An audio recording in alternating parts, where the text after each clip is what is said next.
Senhor, fazei-me um instrumento de vossa paz. Onde houver ódio, eu leve o amor. Onde houver ofensa, eu leve o perdão. Onde houver discórdia, que eu leve a união. Onde houver dúvidas, que eu leve a fé. Onde houver erros, que eu leve a verdade. Onde houver desespero, que eu leve a esperança. Onde houver tristeza, que eu leve a alegria. Onde houver trevas, que eu leve a luz. Ó Mestre, fazei que eu procure mais consolar que ser consolado, compreender que ser compreendido,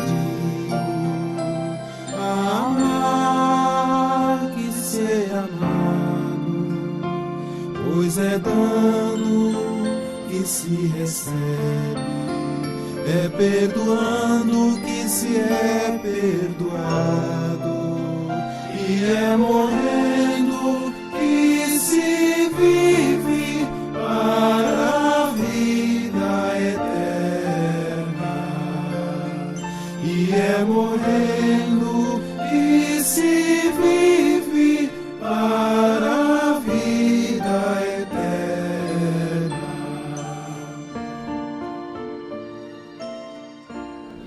Boa tarde a todos. Que a paz do Mestre Jesus esteja no coração de todos nós. Esse é um momento de preparação. Então nós sempre, nós estamos aqui por um acaso. Se nós estamos nessa casa hoje, é porque algo deveria acontecer de nós estarmos aqui. E nada melhor, antes de nós iniciarmos as nossas atividades, de nós iniciarmos com uma prece. Então eu convido a todos para que nesse momento, que todos nós possamos pensar no nosso Mestre Jesus, na espiritualidade amiga e no nosso anjo da guarda. É o momento aonde os nossos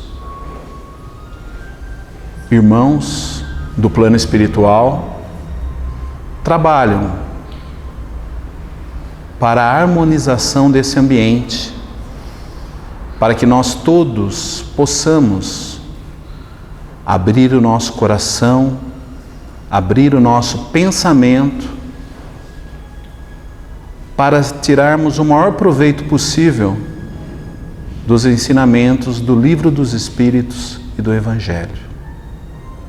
Então vamos agradecer a Deus e a Jesus essa oportunidade de estarmos novamente aqui reunidos. Obrigado, Pai, por esta grande oportunidade. E agora, com os nossos pensamentos voltados a Deus e a Jesus, convido a todos para fazermos a prece que o Mestre Jesus nos ensinou.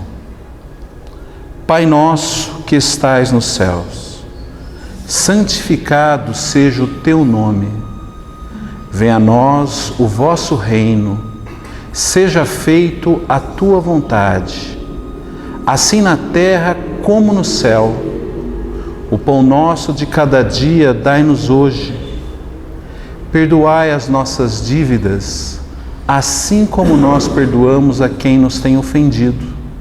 E não nos deixeis cair em tentação. Livra-nos, Pai, de todo e qualquer mal. E com esta prece, damos por iniciado o Evangelho, o Livro dos Espíritos e os trabalhos da tarde.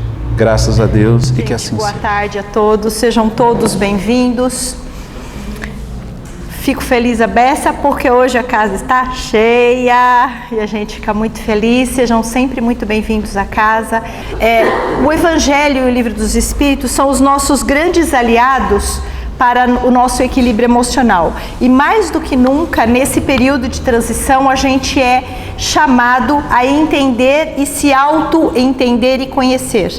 Eu acho que essa é a nossa grande missão na nossa reencarnação, o autoconhecimento, para que a gente conscientemente exerça o tema desta tarde, que é caridade, tá? Nós vamos começar pelo Livro dos Espíritos, pela pergunta 893, ela faz parte do capítulo 7, que fala da perfeição moral, e aqui a gente vai perguntar aos espíritos: qual a mais meritória de todas as virtudes? Nós sabemos que todos nós temos virtudes e temos defeitos, que a nossa missão, na realidade, é exacerbar e aumentar as nossas virtudes e dominar os nossos defeitos. Os espíritos nos respondem: todas as virtudes têm o seu mérito, porque todas são sinais de progresso no caminho do bem. A virtude, toda vez que há resistência, então existe a virtude toda vez que há resistência voluntária ao arrastamento das más tendências. Vamos parar nesse ponto. O que eles querem nos dizer? Que nós já estamos sendo virtuosos quando a gente conseguir dominar os nossos defeitos, ou seja, não nos deixar arrastar pelas nossas más tendências. É difícil, gente? É. Porém, esse é o nosso grande desafio. Nós só iremos evoluir se a gente conseguir dominar-se a si próprio. Só que, infelizmente, o que a gente mais faz na vida? É tomar conta da vida alheia, tá? É observar os defeitos do outro, né? Meio aquela coisa de macaco mesmo, né? Olha o rabinho da frente, mas não olha o nosso rabinho que está atrás. Então a gente precisa tomar cuidado para não perder tempo na vida em ficar observando os defeitos e os erros e equívocos alheios. Porque esses, gente, estão nas nossas mãos. Vamos ser bem franco. Você tem um amigo, você acha que ele tem esse e aquele defeito. Você pode até falar com jeitinho para ele algumas vezes para tentar alertá-lo. Mas, se ele quiser continuar fazendo a vida inteira o que ele está fazendo, ele continua. Não está nas nossas mãos. A única coisa que está nas nossas mãos é o que nós mesmos fazemos.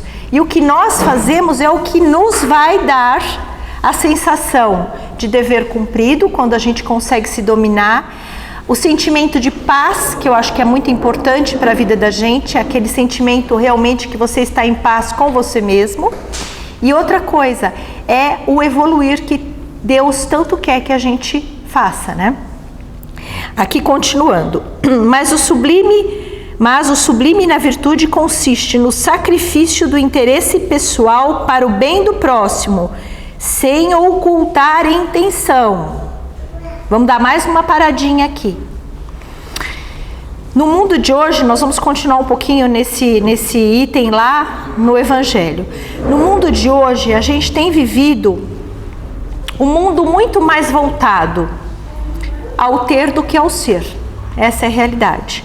Porque as pessoas se preocupam muito mais com o que elas aparecem para os outros do que o que elas acham de si próprio. E o que vale aquilo que os outros acham da gente? Ok, os outros podem ser os nossos espelhos, e o são. Muitas vezes aquilo que a gente recebe de crítica é o nosso degrau de evolução. Porém, a coisa mais importante é o autoaprimoramento, e é as nossas atitudes que importam mais, é a sua maneira de ser perante a vida. Quando a gente faz um bem, uma caridade, uma ação beneficente, visando aparecer para a sociedade, querer se mostrar mais, vamos dizer assim, bonzinho ou beneficente para os outros, qual é a nossa intenção aí? Ah, mas eu fiz o bem. Ok, você fez o bem, você ajudou. Mas qual era no fundo o seu sentimento? Não era um sentimento de orgulho e vaidade? Querendo aparecer mais, querendo ficar mais em evidência, nós vamos comentar mais isso. Fica aí um questionamento para vocês que nós vamos comentar no Evangelho.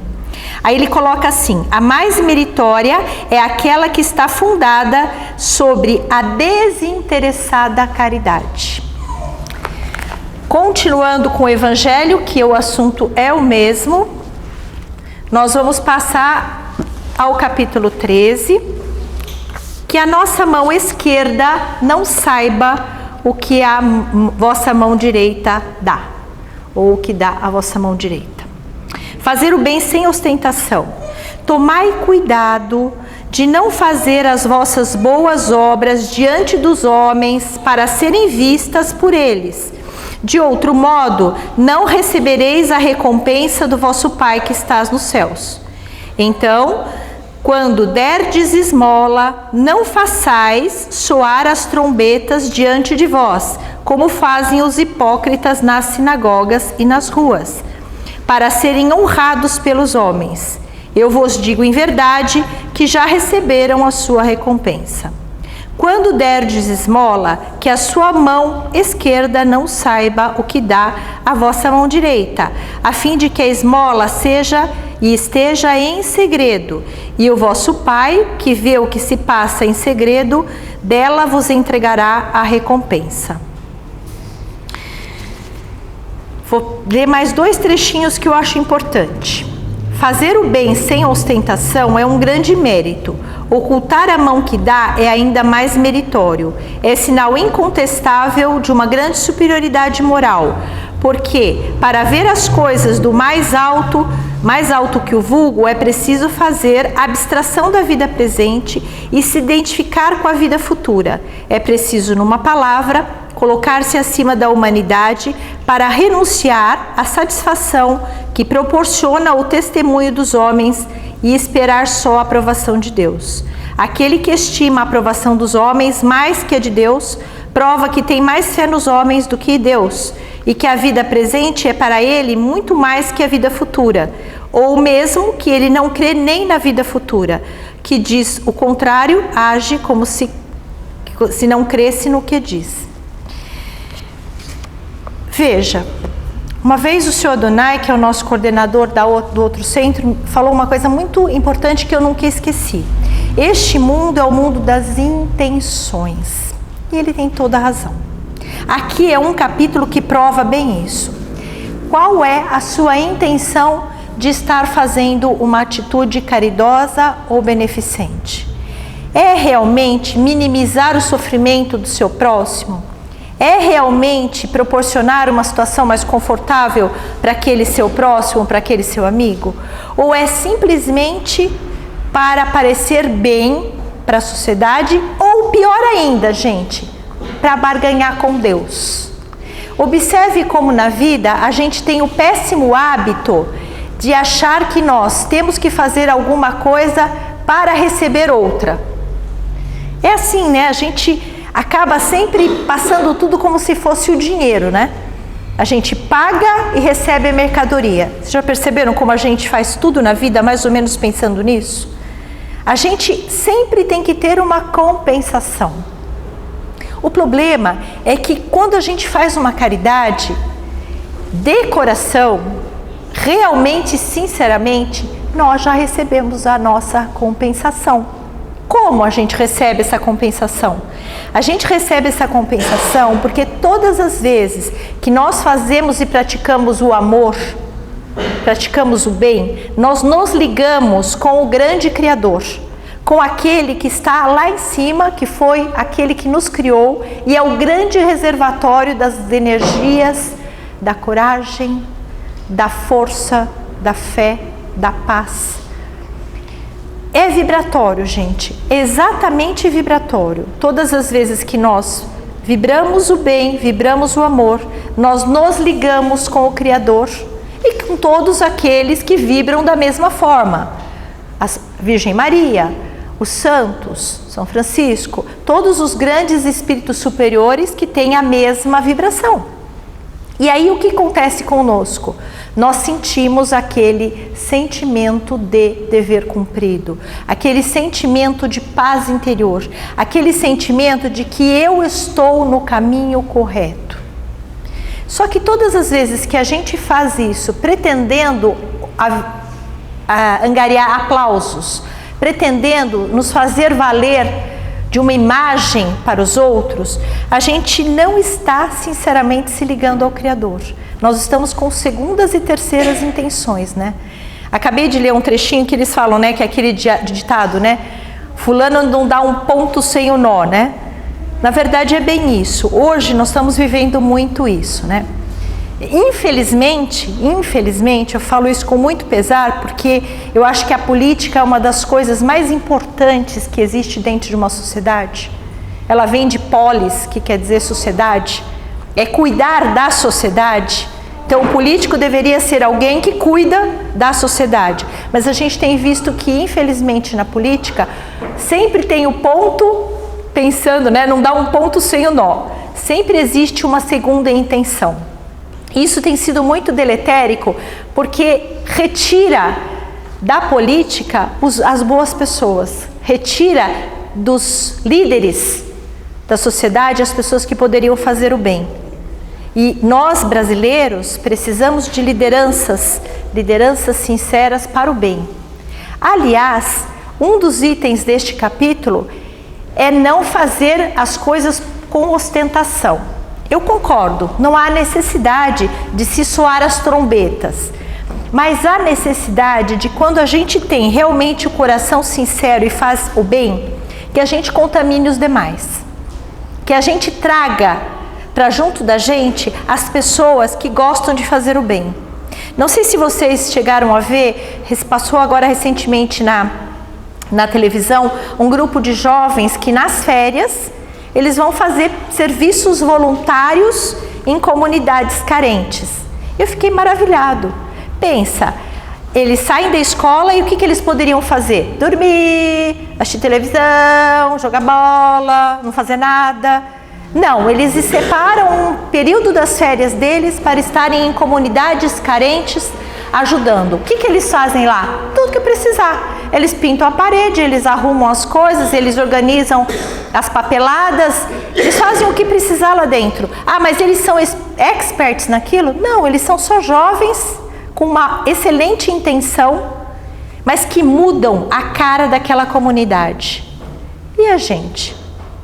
A gente não tem como fazer um pouquinho disso dentro da nossa semana? E precisa muita coisa para fazer caridade? Não. A caridade, ela começa dentro da casa da gente, para começar a conversa. Porque é lá que nós temos que ser caridosos com os nossos entes queridos. Porque é no lar que ocorre o grande refazimento dos espíritos. Você pode sofrer o que for dentro da rua, do seu ambiente de trabalho. Quando você chega em casa e é acolhido pela família, mesmo que você esteja triste, a coisa fica bem mais fácil.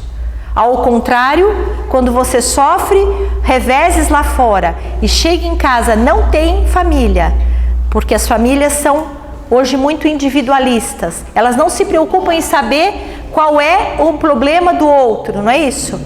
Não bate os horários, não se tem paciência de ouvir filhos, pais, irmãos. Acaba que a pessoa vem e não sente o amparo necessário. E aí, o que nós fazemos? Vamos arrumar muletas. Quais são as nossas muletas?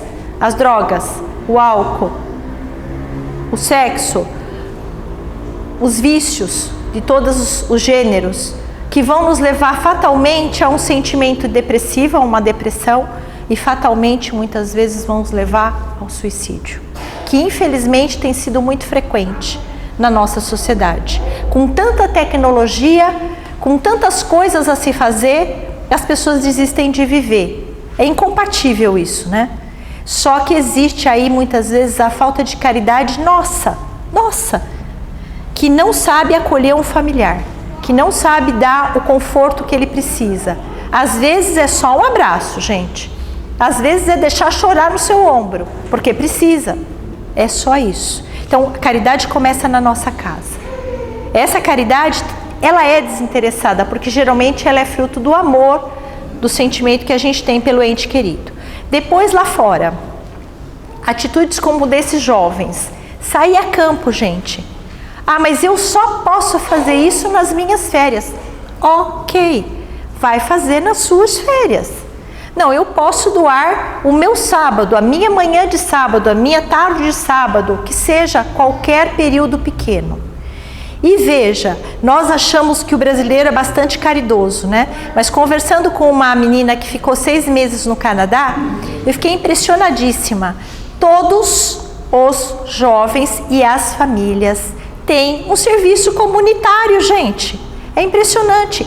Eles têm um dia na semana, eles escolhem um dia na semana, eles param de trabalhar às 5 da tarde, eles vão para a comunidade que eles trabalham e ficam até 7, 8 horas da noite trabalhando nessa comunidade. Essa menina, inclusive, acompanhava a família de professores que trabalhava num asilo de idosos naquela ocasião. Então, tem muito serviço a ser feito. O problema é que nós nunca achamos tempo para fazer nada. Nós nunca conseguimos tempo para fazer nada. Mas perdemos muito tempo no nosso celular. Perdemos muito tempo, às vezes, em conversas fúteis, conversas que nada trazem de bom. Então, a premissa hoje, né, o convite hoje é que a gente observe que, fazendo as coisas com o coração realmente sincero, nós vamos nos ligar à grande fonte do Criador, vamos adquirir aquele grande sentimento do dever cumprido e vamos ter as nossas consciências tranquilas e voltadas para o bem. Que nós possamos separar das nossas semanas pequenos momentos para fazer a caridade.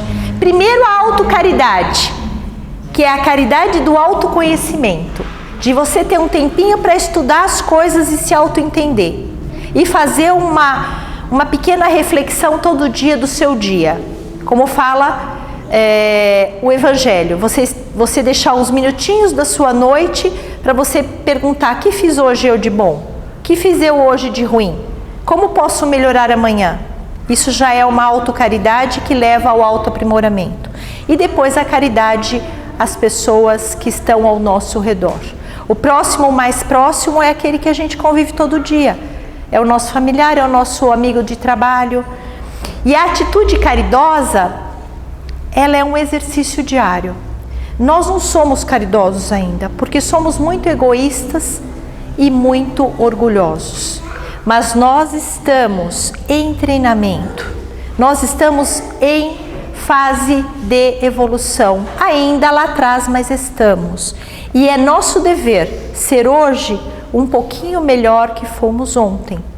E que sejamos amanhã um pouquinho melhor do que fomos hoje. Que esse Evangelho toque o nosso coração e que a Casa Espírita seja o lugar onde a gente possa exercitar a caridade.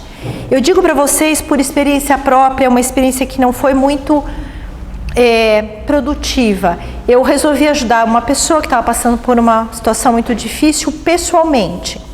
E isso criou um assistencialismo, vamos dizer assim, maléfico para a pessoa. Porque como eu pagava a conta de água e luz todo mês para ela e dava mais uma ajuda, ela não se esmerou em procurar uma fonte de renda, não se esmerou a tentar se ajeitar. No fim das contas, eu tive que voltar atrás e começar a tirar os benefícios. Ficou uma coisa muito pessoal e isso não é bom, gente. Por isso a Casa Espírita é um bom lugar para a gente fazer isso. Aqui nós não temos nome. Nós somos um trabalhador de Cristo que está aqui para dar o seu quinhão. Se você dá 10 ou 1000, não interessa. Aliás, isso é o que menos interessa. Lembra que vale a intenção? Se é 10 ou é 1000, não importa. Vamos dar a nossa parcela. Então, tragam as coisas para assistência social, vamos dar o nosso tempo, vamos ajudar de alguma forma a Casa Espírita, vamos ajudar um amigo que esteja passando por uma fase difícil, porque essa é a nossa missão. Nós não viveremos e não vivemos sozinhos. Nós temos que viver em comunidade. Nós fomos feitos para viver em sociedade. E é a sociedade que vai nos esmerilhar A realidade é essa, é a convivência na sociedade que vai fazer o esmeril, o polimento dos nossos defeitos e a exacerbação das nossas virtudes. Boa tarde a todos.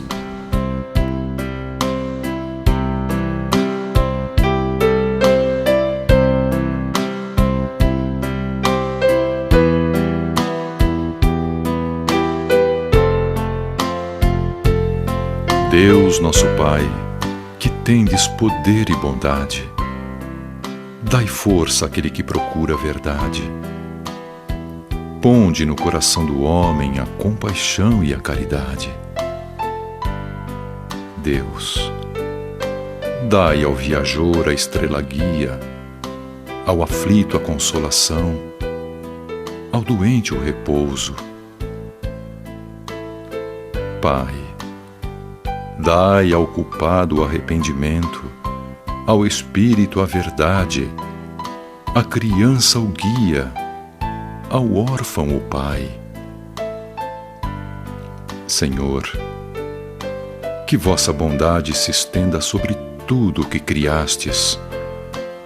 Piedade, Senhor, para aquele que não vos conhece, esperança para aquele que sofre. Que vossa bondade permita aos Espíritos Consoladores derramarem por toda a parte a paz, a esperança e a fé. Deus, um raio, uma faísca do vosso amor pode abrasar a terra. Deixai-nos beber nas fontes fecundas e infinitas e todas as lágrimas secarão. Todas as dores acalmar-se-ão. Um só coração, um só pensamento subirá até vós, como um grito de reconhecimento e amor. Como Moisés sobre a montanha, nós vos esperamos com os braços abertos. Ó poder, ó bondade, ó beleza, ó perfeição. E queremos de algum modo alcançar a vossa misericórdia. Deus, dai-nos a força de ajudar o progresso a fim de subirmos até vós. Dai-nos a caridade pura, dai-nos a fé e a razão. Dai-nos a simplicidade que fará das nossas almas o espelho onde se refletirá a vossa imagem.